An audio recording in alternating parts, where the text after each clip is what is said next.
እኔ ደሞ ጆሲ ወደ አዲስ ቤቱ ገብቷል። እኔ ደሞ ፍሪጅና ስቶቭ ገዝቼ ሰርፕራይዝ ላደረገው ነው። አሁን ኢንቫይት አድርጎናል። 30 ደቂቃ ነው የሚቀረኝ። በጣም ሌት ሆኛለሁ። የማይጠብቀው ሰርፕራይዝ ይዤለት ነው የሚሄደው። ኑ እስኪ ገባ እንበል። አሁን ያለ ነው እንግዲህ ፖፑላር ኤሌክትሮኒክስ ነው፣ የታወቀ ነው ጋይስ። ስሙ ልንገራችሁ። ጆሲ ምን እንዳለኝ ታውቃላችሁ? አዶኒ ያለኝ ችግር የለው ምንም እቃ ይዘህ መምጣት አያስፈልግም ምናምን አለኝ። የቺ አበሻ ሙድ ነው ያውቃታለሁ። ይዘህ ና ነው ተረዳችሁ? ስለዚህ ላይቭ ገብተን እያለ የሆነ ጊዜ ፎሎወር ቻሌንጅ ለማስጨመር ፖፑላር ኤሌክትሮኒክስ ከኛ ጋር ተቀላቅለው ነበርና እያሳዩን ነበር እነዚህ ስቶቮች ምናምን። አቶ ጆሲ ደግሞ አይኑ እቺ ስቶቭ ላይ ያሳርፏል። እቺ ስቶቭ ላይ አቤት እያለ ነበር የሌለ ማለት ነው። ስለዚህ እቺ ስቶቭ ይዤለት ሄዳለሁ ለአዲሱ ቤቱ ማለት ነው። ከዛ ሌላ ደግሞ ቲቪ ልገዛለት አስቤ ነበር፣ ከዚህ ልወስድለት አስቤ ነበር፣ ግን ቲቪ ኦሬዲ አለው።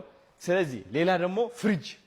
አሁን ፍሪጁ ይሄኛው ተለቅ ያለው አስቤ ነበር እንደዚህ፣ ግን ምን ይሆናል ያሳየን ቤቱ እያሳየኝ ነበርና ጠበብ ያለ ነው ያ ግድግዳው ማለት ነው። ስለዚህ እኔ ይሄ ሐሳብኩኝ አይ ቲንክ ከነዚህ ይበልጣል። ይሄ እንደምትመለከቱት እነዚህ ባተኖች አሉት። ከዛ ደግሞ አይስ በረዶ ምናምን ከዚህ ነው ውሃ ነው። ይሄ ውሃ ከዚህ ጋር እንትን ማድረግ ትችላለህ። ስትከፍተው ደግሞ ተመልከቱት እንዴት አባቱ ፏ ያለ እንደሆነ። እዚህ ጋር ደግሞ በረዶ ምናምን ቀዝቃዛ እንትን የምታረግበት ነው። የሚገርም ማለት ነው። በስመ አብ። እና አሁን ላይ ቶኛለሁ። እነዚህ እንጭናቸዋለን ቀጥታ ጋይስ የጆሲ ሰፈር ደርሰናል ማለት ነው። አሁን ያው እንግዲህ ፖፑላር ኤሌክትሮኒክስ መጥተዋል፣ ግን ተደብቀው ነው ያሉት። ጆሲ ደወልኩለትና ምን አልኩት? ጆሲ እና ተቀበለኝ አልኩትና በቃ ችግር የለውም እኔ የሆነ ትንሽ ስራ አለችብኝ ሰው እየላኩብህ ነው አለኝና ወንድም አለ ነው አንተ ራስህን አልኩት። አንተ ራስህን አልኩት። የሚገርም ሰፈር ነው ባይዘው። እስኪ እየመጣች ነው ጆሲ፣ እንጠብቀዋለን። ሲያምር ደግሞ በእናትህ ምን አይነት ገነት ነው ይሄ! ሲገርማ ባስኬትቦል መጫወቻ አለው ምናምን፣ እግር ኳስ መጫወት ትችላለህ። ይሄም ፖፑላር ኤሌክትሮኒክስ እዛ ጋር ነው ያላሳያቸው።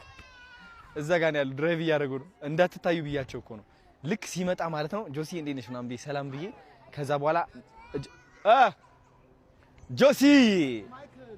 ጆሲ ማን ችግር የለውም ችግር የለውም። አንተ ማይክ እኔ ከቤት ልክ የምን ማይክ ነው ያደረከው? እቤት ነው ቀረጻ አይደል እንዴ? እኔ የራሴ ቲክቶክ እንዴት ነሽ? ሰላም በላቸው እስኪ። ፋሚሊያስ ችግር የለውም በላቸው። ጓደኝነት አንዴ ጥፋተኝነት አንዴ ደግሞ ልክነት ወጣመጥም ያለበት ሁሉም ያለበት እሷል እኔ ነኝ የማስተናግዳችሁ። እኔ ነኝ የማስተናግደው። ያ አንተ አረቄ ዘመጣ አይደል? ይሄንን ነገር ለፍሬዶሽ ይጠቅማል። ማስተናገድ ቀስ እያልፋል ብዙ እንዳያነሱ የፈለከውን ቁርጥ አድርጋ አንተ ናም ሁለት ቁርጥ እንዳረቄ አረቄ አምጥተህ 3 ቁርጥ ልበል አይሆንም። አራኔስ ጀመር ብዙ ማርለም አንሳ ችግር የለም። የታህሳስ ወር የማህበራዊ ሚዲያ ፍልሚያ አዲስ ታሪክ ሰርቶ ተጠናቋል። የቅልቦች አዘጋጆች አሸናፊውን አንድ ብቻ ለማድረግ አቅደው ነበር። ነገር ግን የህዝብ ፍቅር ህግን አስለወጠ። የቲክቶክና የፌስቡክ ፍልሚያ ታይቶ በማይታወቅ ድራማ ተቃዋጭቷል። መጀመሪያ የፌስቡኳ ሜላት ንጉሴ በኤስኤምኤስ ድምፅ አሰጣጥና በዳኞች ከፍተኛ ነጥብ በማግኘት የውድድሩ ይፋዊ ቀዳሚ አሸናፊ ሆናለች። ሜላት ለሰራችው ስራ የሚገባት ድል ነው። ነገር ግን አንድ ሰው የኢንተርኔቱን ዓለም አናወጠው። አዶናይ እጅግ የሚገርም ሊገታ የማይችል የህዝብ ድምጽና ፍቅር በማግኘቱ አዘጋጆቹን አስገደደ። ህዝቡ ለአዶናይ ያለውን አድናቆትና ፍቅር በጉርሻ ፔጅና በፋስት መረጃ ኮሜንት መስጫዎች ላይ እንደ ጎርፍ ሲያጥለቀልቀው አዘጋጆቹ ድሉ የአንድ ሰው ብቻ መሆን የለበትም ብለው ወሰኑ። በዚህም አዶናይ የክብር አሸናፊ ተብሎ በታላቅ ክብር የወሩ ተጽዕኖ ፈጣሪ ዘውድን ተቀዳጅቷል። አዶናይ በቲክቶክ መንደር ብቻ ሳይሆን በሰው ልብ ውስጥ ያለውን ቦታ አስመስክሯል። እንግዲህ ፌስቡክ በሜላት ቲክቶክ በአዶናይ የዚህን ወር ድል ተጋርተዋል። እናንተ የቅልቦች አዘጋጆች ሁለቱንም ለመሸለም የወሰኑትን ውሳኔ እንዴት ትመለከቱታላችሁ? ከሁለቱስ ለእናንተ የወሩ ተጽዕኖ ፈጣሪ ማን ነው? ምርጫችሁን ጻፉልኝ። መልካም ጊዜ። ግላቭ ያለው ሰው አሁን ይልቀቅ። ወይኔ ጋይስ ግላቭ ያለው ሰው አሁን ይልቀቅ። ኧረ እዛ ለቀቅ። ግላቡን እንጠቀም። ኮምቦ ሊመጡ ይችላሉ፣ በኮምቦ ሊመጡ ይችላሉ ጋይስ። ግላቡን እንጠቀም ጋይስ። ግላቡን እንጠቀም እንዳይመጡ። ግላቡን ማርታ ይሉ ጋይስ፣ ግላቡን እንጠቀም። 120 ሺህ ናቸው ጋይስ። ልዩነታችን እዛው ናቸው። 120 ሺህ ናቸው ጋይስ።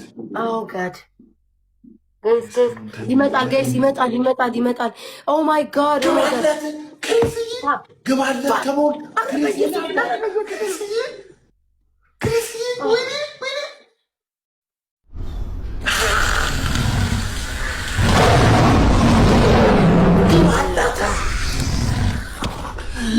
ክሪስ የኔ አባት ግባ ግባለት ነግሬሻለሁ። ጊዜው የጆሲ ነው። ጊዜው የጆሲ ነው። ክሪስ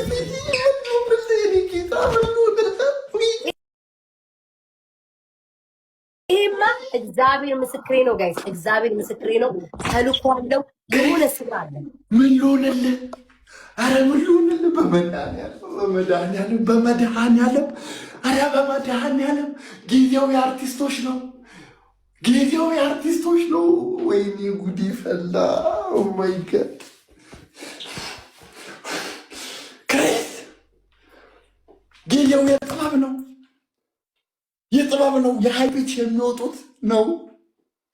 ነይ በሏት። ነገርኩህ እኮ ክሪስ፣ አንተንና አዶናይን ያወቅኩበት ቀን የተባረከች ቀን ነች። እናቴ ትሙት፣ አንተንና አዶናይን ያወቅኩ ቀን የተባረከች ቀን ነች። ጥበብ ውለታህን ትክፈል። እኔ ምንም አልልም። ቀጣይ ቤት የሚመጡ ወዳጆች አሉኝ፣ ወንድሞች አሉኝ። ቀጣይ የምጋብዛቸው እነ ጆን ዳንኤል፣ እነ ዩቲናስ፣ እነ ሃሮን ቀጣይ የሚመጡት ናቸው። ግን የምር የአሁኑ የመጣውን አይታችኋል። ቀጣይ ስትመጡ አስቡበት። ማለት በሆነ ነገር አፕግሬድ መሆን አለበት ለማለት ፈልጌ ነው። ግን ገብተዋል ምናምን አረቄ ነው ያመጡትሽ። ዝም ብዬ ላስመስልላቸው ብዬ ነው። እንዲህ ፍራይዴይ ናኦሚ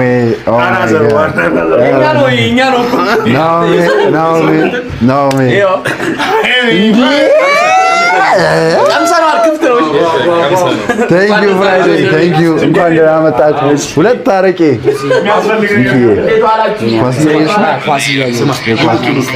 ምግቡ ሞቋል፣ የሞቀ ነው። እንኳን ደህና መጣችሁ። እንኳን ለቤት አበቃ። ምን ሆኛለሁ? ሚኪዬ የኔ አባት እንኳን ደህና መጣችሁ። ግቡ። እዛ ቆይ ምግቡ ጋር አይደለም፣ ቆይ እዛ ጋር ቁጭ በሉ። ማየት ትችላላችሁ። አንደኛ ቀድሞ የመጣው እግዚአብሔርን አንደኛ ቀድሞ የመጣው አዶናይ ነው። ሁለተኛ የመጣችሁ ጃኒ ነች። ግን ጃኒኔን ሰርፕራይዝ ለማድረግ ነው። ምክንያቱም መኪናው የእንትን የያዘው መኪና ፍሪጅ እና ስቶቭ የያዘው መኪና ጃኒ ነች ከልለው የቆመችው የነበሩና ሰው እኩል ነው የደረሱት። ስለዚህ አዶናይ እና ጃኒ አንደኛ መጥተዋል። ሁለተኛ ናኦም ፎንቲ ነው የመጣው።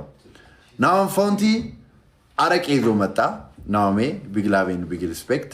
አረቄውን ማን እንደሚጠጣ አናውቅም። ለቁስል ወይ እናፈስበታለን ማደንዘዣ። አረቄ ይዞ ልመጣ። ከዛ በኋላ ናኦሚ አረቄ ይዞ መጣ እና ናኦልዳን ደግሞ ብላክ ነው ይዞ የመጣው። ዛሬ የለቀኩላችሁ ቪዲዮ አለ። እኔ የምር እንዴት ነው አዶናይ በቀን እንደዛ የሚለቀው ቪዲዮ ነው ያልኩት። ኤዲት እያደረጉ መልቀቅ በቃ ይደክማል ጋይስ፣ ይደክማል። መድኃኒዓለምን ድክም ነው የሚለው ይደክማል። አሁን የለቀኳቸውን ቪዲዮ ግቡና እያንዳንዱን ኮፒ ሊንክ አድርጉት። በቀን ብዙ ቪዲዮ ኮፒ ሊንክ መደረግ አለበት በጣም እና ፍሪጁ ምን እንደሚያክል ፍሪጁ ኦ ማይ ጋድ ፍሪጁ ጋይስ እግዚአብሔርን በጣም ትልቅ ፍሪጅ ነው። በጣም በጣም በጣም በጣም ትልቅ ፍሪጅ ነው። ቀጣይ ቤት የሚመጡ ወዳጆች አሉኝ፣ ወንድሞች አሉኝ። ቀጣይ የምጋብዛቸው እነ ጆን ዳንኤል፣ እነ ዩቲናስ፣ እነ ሃሮን ቀጣይ የሚመጡት ናቸው። ግን የምር የአሁኑ የመጣውን አይታችኋል። ቀጣይ ስትመጡ አስቡበት። ማለት እስከዛ እስከሚመጡ ናና ቀይ ከዛ ጋር ሆነ እንደዚህ አሁና ቤቴን ላሳያችሁ። ቤቴን ሳሎኑ ይሄን ይመስላል። በደንብ አሳይልኝ። ይሄ ዘመናዊ መጋረጃ ነው። ባይ ዘ ዌይ ኤኪዝ መጋረጃዎች ቴንክ ዩ። ይሄ ዘመናዊ መጋረጃ ነው። እንዲህ ምናምን ፍራይዶች ምናምን አያውቁም እንደዚህ ነገር። እዚህ ጋር ዳይኒንግ ቴብል አለ። ዳይኒንግ ቴብል ባይ ዘ ዌይ ይሄን የመሰለ ሶፋውን አሳይልኝ በደንብ። በጣም ሌግዠሪ የሆነ ሶፋ ነው። ሶፋ ዞኖች ቴንክ ዩ ሶ ማች። ይሄን የመሰለ ሶፋ እና ዳይኒንግ ቴብል ስለሰራችሁልኝ ይኸውልህ በእናትህ መስሎት። ይሄ ዘመናዊ እዚህ ጋር ኪችኑን አሳይልኝ ፕሊዝ። አረባሪ ማስታወቂያ አጋዣችን ነች እሷ። ያ ኪችና መኝታ ቤቱን ደግሞ ይኸውልህ መኝታ ቤቱ ደግሞ ይሄን ይመስላል። ለዚህ አልጋ ላይ አለ ማለቴ እዚህ ጋር አሻንጉሊት አለ። የማን እንደሆነ አናውቅም። ኧረ ጆሲ ኧረ አባለህ ኧረ ከቁመቴ ይበልጣል ፍሪጁ። በስማ ጆሲ ይላል። እናሳ ግድ ይላል። ሰላም ነው? እጅ ከምን እንደነው ማረቂ አይደለም። በፍጹም እንደዚህ አይነት ነገር እኮ አይመቸኝም። ዋው ብላክ ቴንክ ዩ። ኧረ ቤቱ የጆሲ ቤት ይህ ቤት ስንት ታሪክ አለው። እናቴን አብረን ተከራይተን አብረን ነው እንዲያሳመር ነው። በጣም ነው የሚያምረው። ቤት ኪራይ እራሱ አዋጥቻለሁ። ዳይኒንግ ቴብል ነች። ሳሎን እዛ ጋር አለ። በጣም ነው የሚያምረው። ፍሪጅ አየዋ። አንተ ቁመቴ እኮ እኩል ነው። አዶናይ ነው ያመጣው እና እዛ ጋር ስቱ Oh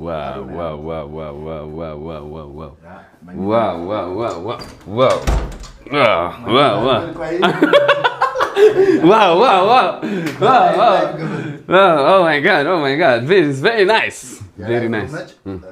እዚህ ጋር የጌታችንን እያሰራው ነው። በጣም ደስ ይላል። ጸድ ይሆናል። ቤት ለምቦሳ ነው የሚባለው። ቤት ለምቦሳ ሰርላለሁ። ዋው መኝታ ቤት ሬዲ። አንዴ ቤብ ደበቅ።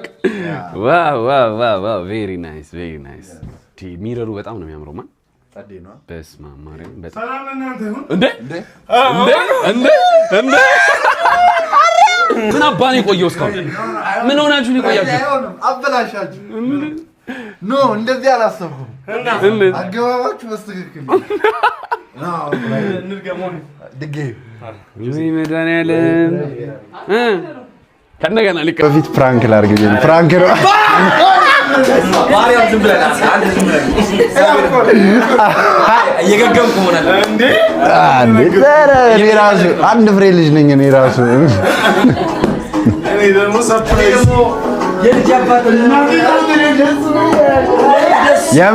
የምር እርጉዝ ብሆን ምን ያህል ደስተኛ እንደሚሆን አይታችሁልኛል። እግዚአብሔር ያውቃል። ፕራንክ ነው በቃ። አሁን መሄድ ይቻላል። ለሁለተኛ ጊዜ በደንብ ያገኘሁት ዛሬ ነው እና ይኸው እግዚአብሔር ማለት ነው። እኔ በጣም ተአምር ነው የሆነብኝ። በጣም ተአምር የአዶናይ ነገር በጣም ተአምር ነው የሆነብኝ። አታሽቃብጥ። ኧረ የኔ ወንድም እባክህ በለኛ አሽቃባጭ። እናንተ እኮ ችግሩ እውነት ሲነገር አሽቃባጭ ነው ይመስላችሁ። ስንሳደብም ደግሞ መጥፎ ትሉናላችሁ። እውነት ስንናገር ደግሞ አሽቃባጭ ትሉናላችሁ። ግራ ገባን እኮ ምን አገባን እኛ እናወራለን። ለማንኛውም ግን ጋይስ ልንገራችሁ በጣም ሀምብል ሰው ማለት ነው። ካገኘሁት ሰዓት ጀምሮ ጠዋት ነው የተገናኘ ነው። ከዛ ፀጉር ቤት አብረን ተቆረጥን። ከዛ በኋላ የምንሄድበት ቦታ ነበረ፣ እዛ ሄድን። ከዛ ስንወጣ ቦሌ ሄድን። ከቦሌ ቤቱ ወሰደን። ቤቱ ወስዶ ግብዣ ነበረ ቤቱ። ኧረ በስመ አብ ሰው ልጁ እንትን ነው። አዶናይ ማለት ምን አይነት ሰው እንደሆነ ታውቃላችሁ? ይሄ ምን ነጭ ወረቀት ነው። በመጨረሻም አሸናፊዎቹ ታውቀዋል። ቲክቶከሩ አዶናይና እንዲሁም ደግሞ ፌስቡከሯ ሜላት ንጉሴ አሸናፊ መሆን ችለዋል። የታህሳስ ወር የማህበራዊ ሚዲያ ተጽዕኖ ፈጣሪ ውድድር እንግዲህ በታላቅ ፉክክር ተካሂዶ የነበረ ሲሆን ተጽዕኖ ፈጣሪው አዶናይና እንዲሁም ደግሞ ሜላት ንጉሴ አሸናፊ መሆን ችለዋል። ሜላት ንጉሴ በኤስኤምኤስ ድምፅ አሰጣጥና እንዲሁም ደግሞ በዳኞች ከፍተኛ ነጥብ በማግኘት የውድድሩ ቀዳሚ አሸናፊ ስትሆን እንዲሁም ደግሞ አዶናይ ደግሞ ጉርሻ ፔጅ እና እንዲሁም ፋስት መረጃ ገጾች ላይ እጅግ ከፍተኛ የህዝብ ድምፅ በማግኘትም የክብር አሸናፊ እንዲሆን እንግዲህ መወሰኑ ተገልጿል። እናንተስ ስለ ውድድሩ ምን ትላላችሁ? ሀሳባችሁን አጋሩኝ። በዚህ አጋጣሚ እኔን ፎሎ ያላደረጋችሁ ካላችሁ ፎሎ በማድረግ ቤተሰብ ሆናችሁ አዘጉ።